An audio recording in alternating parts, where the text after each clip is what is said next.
नमस्कार साथियों, बहुत बहुत स्वागत है आपका एम्प्लॉयमेंट पॉइंट में। और ये आरआरबी एनटीपीसी का जो 5वां पेपर है उसका सेकंड पार्ट है। इसका पहला पार्ट हमने सुबह बना दिया था, आपने वीडियो देख लिया होगा।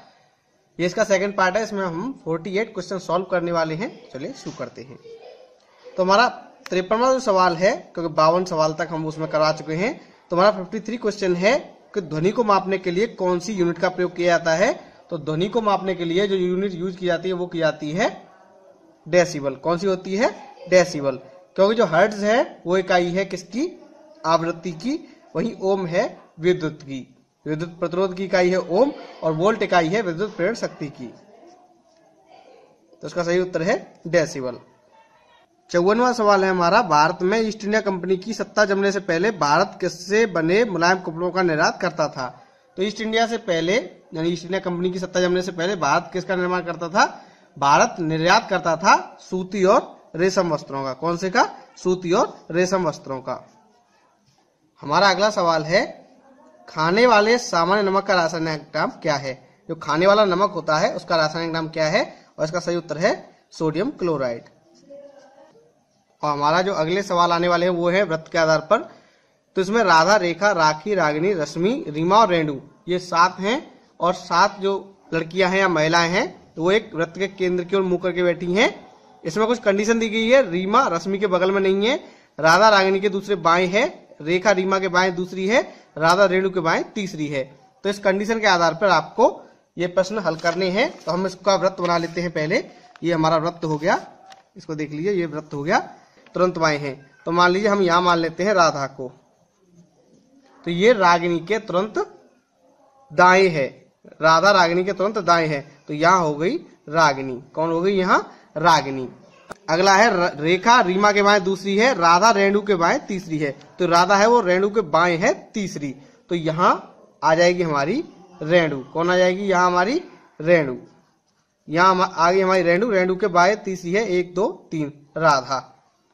हमारी एक और कंडीशन है कि रीमा रश्मि के बगल में नहीं है। तो मान लीजिए अगर यहां है रश्मि, अगर हम यहां रश्मि को मान लेते हैं तो रीमा इसके बगल में नहीं होगी, यहां भी नहीं होगी, यहां भी होगी। तो रीमा होगी इन दोनों में से किसी एक में।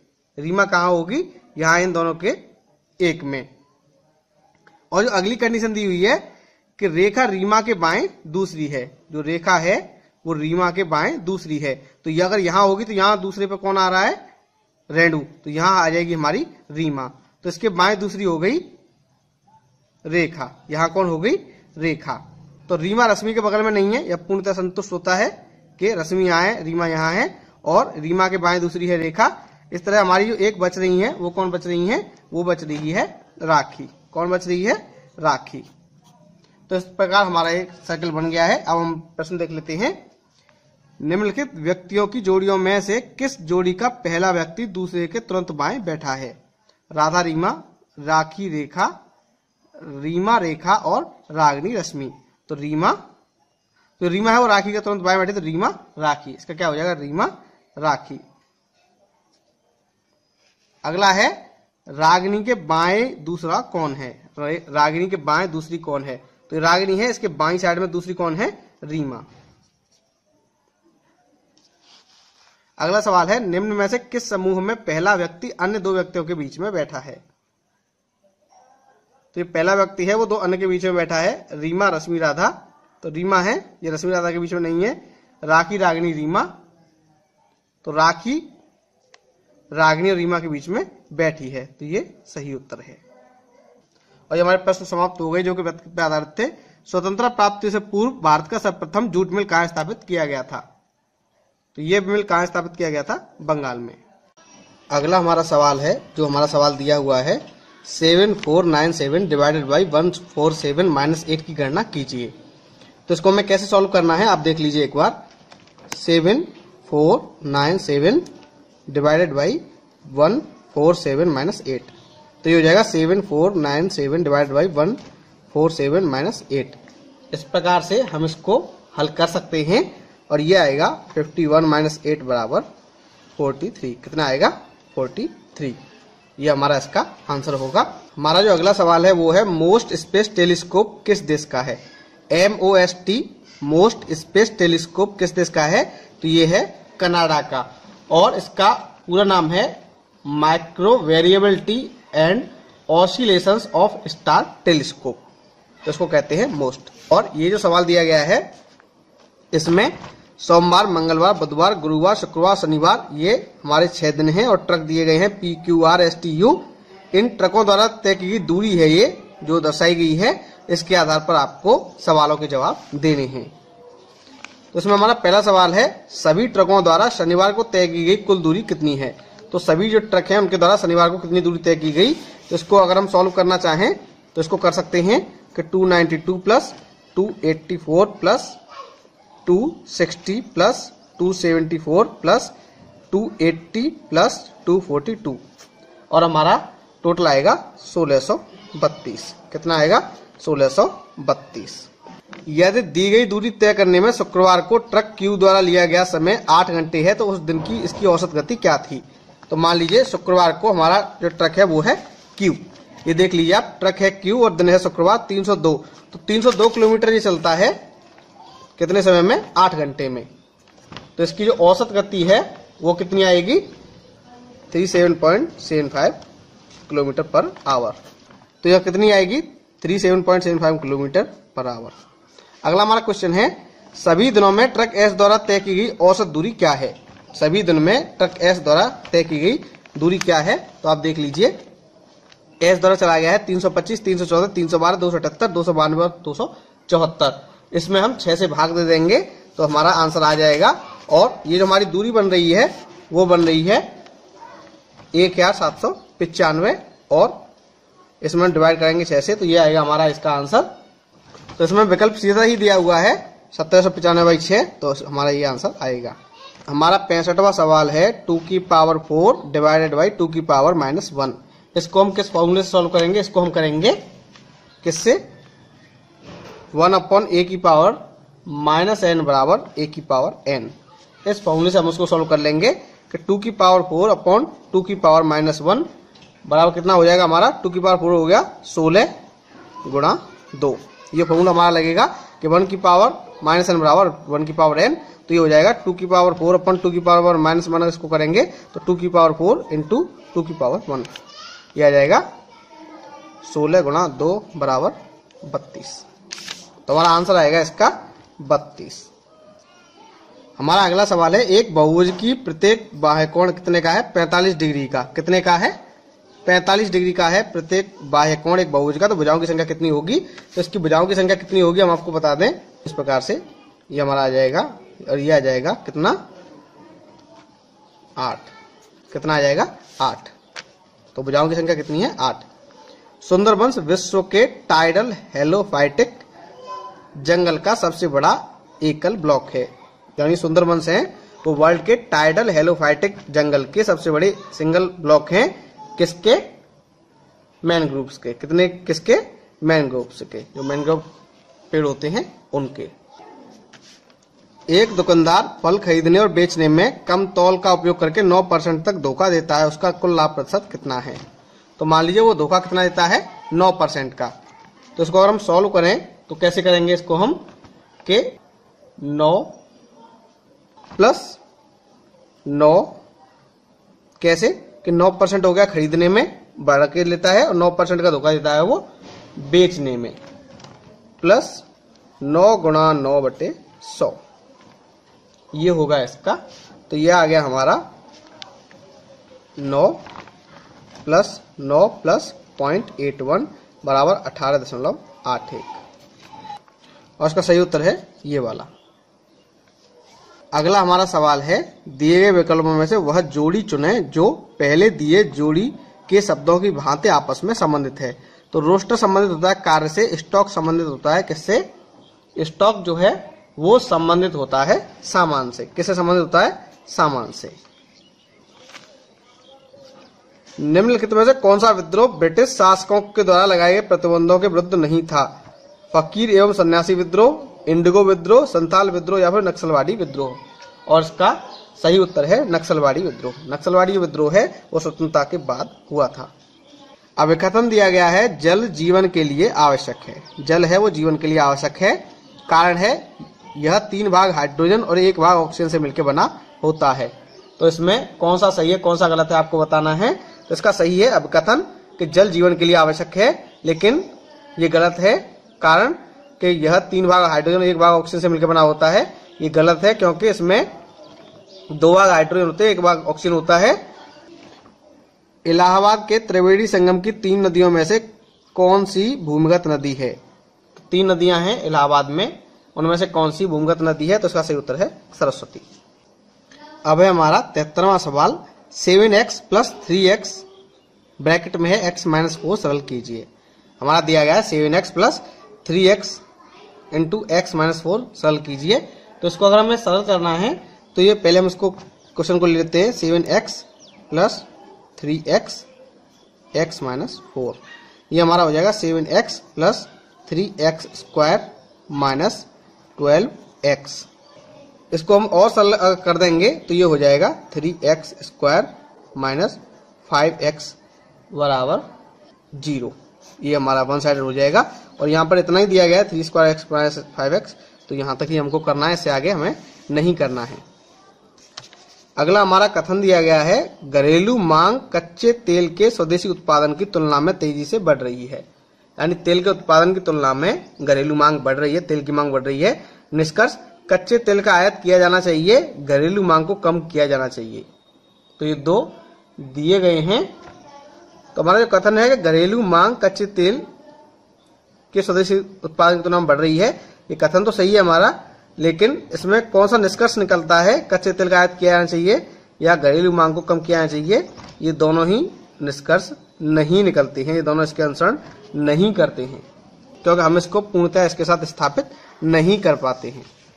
5, 4, 3, 6, 7 × 9,999 यानी 9,999, इसकी गणना कीजिए।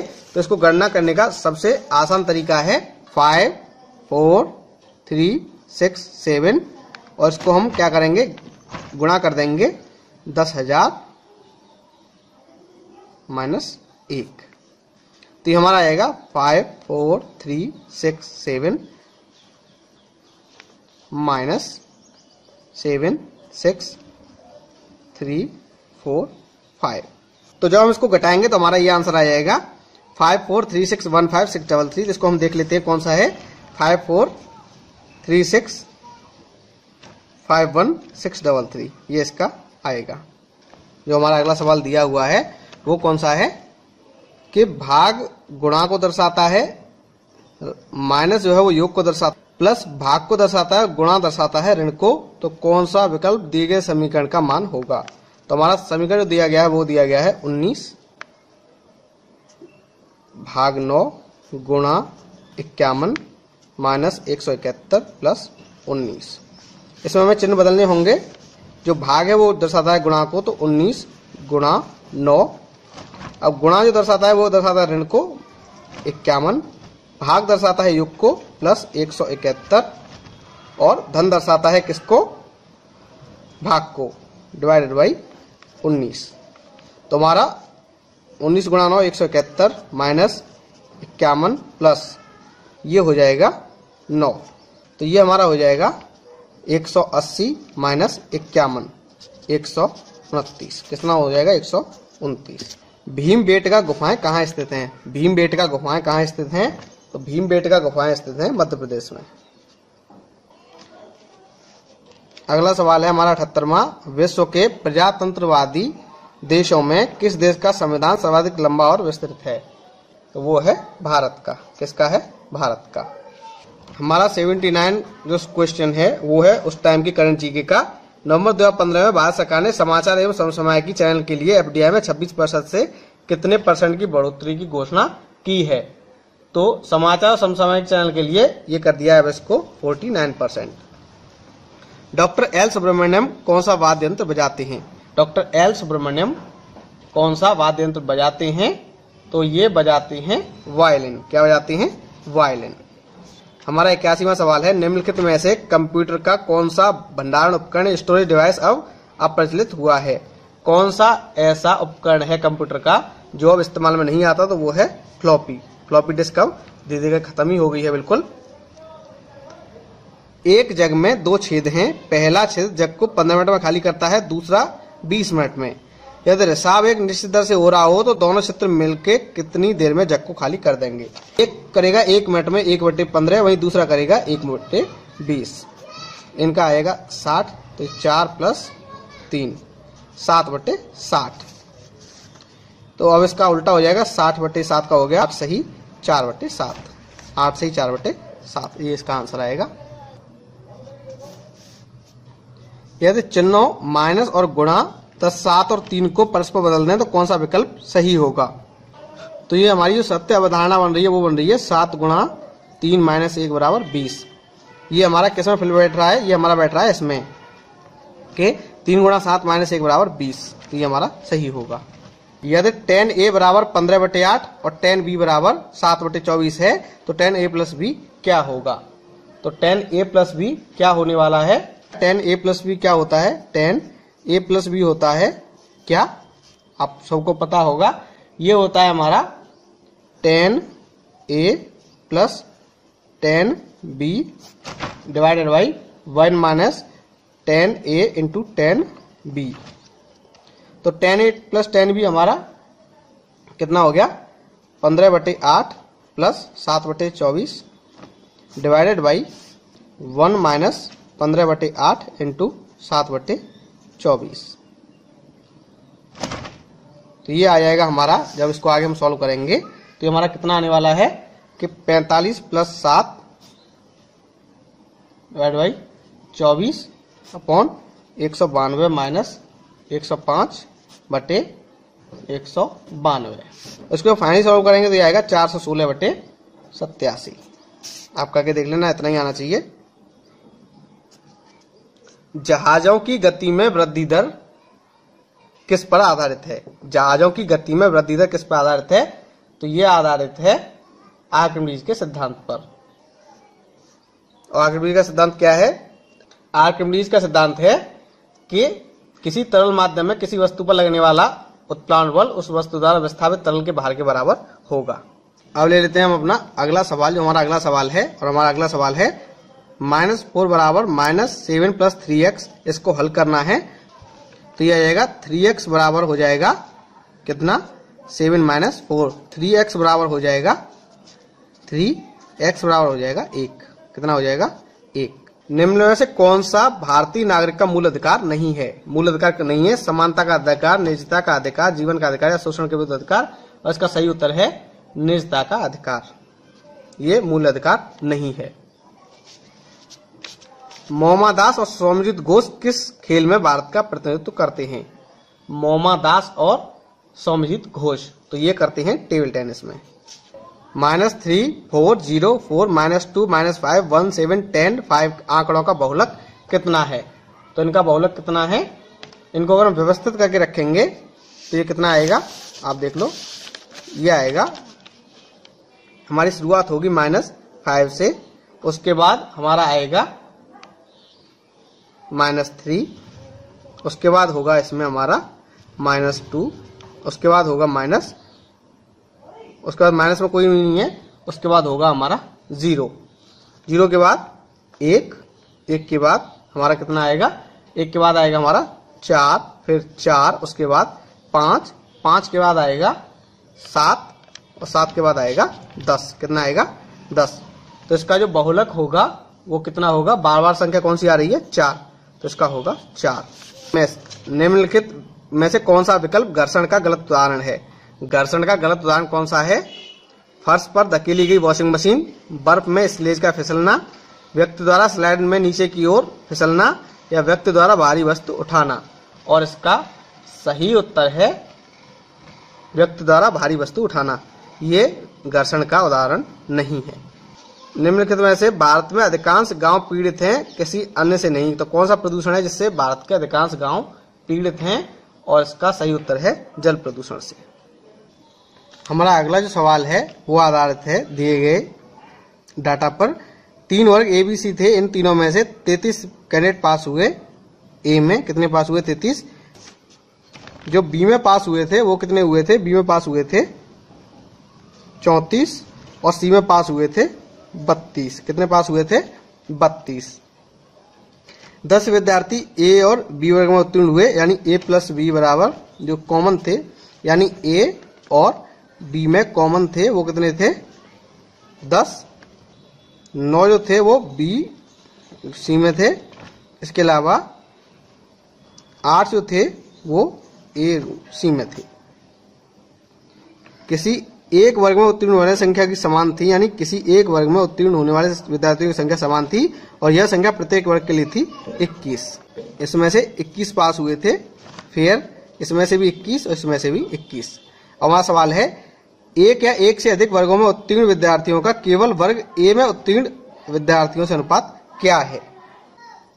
एक या एक से अधिक वर्गों में उत्तीर्ण विद्यार्थियों का केवल वर्ग ए में उत्तीर्ण विद्यार्थियों से अनुपात कितना था, ये था 75/21। आप सॉल्व कर लेना, इतना ही आना चाहिए। कितने विद्यार्थी 3 वर्गों में से केवल एक में ही उत्तीर्ण हुए, तो ये थे 21। कितने थे 21। केवल 21 जो थे वो एक ही वर्ग में उत्तीर्ण हुए थे। कितने विद्यार्थी सभी वर्गों में उत्तीर्ण हुए थे, तो कितने विद्यार्थी सब में कॉमन थे, वो थे 3। 95 जो हमारा क्वेश्चन है वो है यदि टाइगर को लिखा जाता है REGIT तो लियोपार्ड को क्या लिखा जाएगा।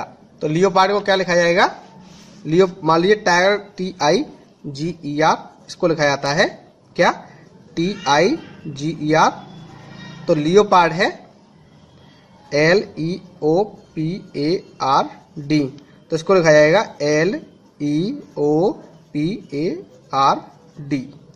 तो DRAPOEL। सतीश धवन अंतरिक्ष सेंटर कहाँ स्थित है। सतीश धवन अंतरिक्ष केंद्र कहाँ स्थित है, तो ये स्थित है श्रीहरिकोटा में। कहाँ है, श्रीहरिकोटा में। और श्रीहरिकोटा कहाँ स्थित है, आंध्र प्रदेश में। जो CSS फाइल है वो किस प्रकार का रेफरेंस देती है, तो CSS फाइल हमारी कौन सी फाइल होती है, CSS होती है हाइपरटेक्स्ट रिलेटेड फाइल। कौन सी होती है, हाइपरटेक्स्ट रिलेटेड फाइल। संपादक संबंधित होता है पत्रिका से, संपादक संबंधित होता है पत्रिका से। तो नाटक से कौन संबंधित होता है, नाटक से संबंधित होता है निर्देशक।